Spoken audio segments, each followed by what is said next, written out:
House కన్నా plot అన్నది 100% better. చాలా మంది మన దేశంలో చాలా మంది ధనవంతులయ్యారు. దానికి ప్రధానమైన కారణం ఈ ప్లాట్సే. వాళ్ళు ఏం చేస్తారంటే ఎక్కడైతే తక్కువకి వస్తాయో అక్కడ కొనుక్కుంటారు. ఫ్యూచర్ లో అనగా 10 ఇయర్స్ తర్వాత, 5 ఇయర్స్ తర్వాత, 20 ఇయర్స్ తర్వాత ఆ ప్లాట్స్ ని డబుల్ ట్రిపుల్ ప్రైస్ కి అమ్ముకొని రిచ్ అవుతున్నారనమాట.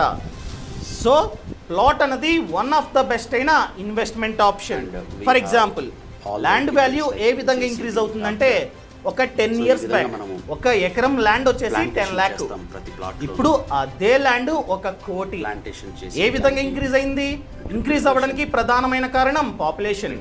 ఇండియాలో జనాభా ఇంక్రీజ్ అవుతున్నారు, ల్యాండ్ అంతే ఉంటుంది. సో మనకి డబ్బు వచ్చే కొద్దీ మనం ఆలోచించేది ఎక్కడ పెట్టుబడి పెడదాం. మనకి ఎక్కువగా డబ్బులు వస్తున్నట్లయితే ఖచ్చితంగా మనం రియల్ ఎస్టేట్ లోనే పెట్టుబడి పెడుతూ ఉంటాం. ఇలా పెట్టుబడి పెట్టే వాళ్ళ సంఖ్య ఎక్కువగా ఉంది, ల్యాండ్ అన్నది తక్కువ.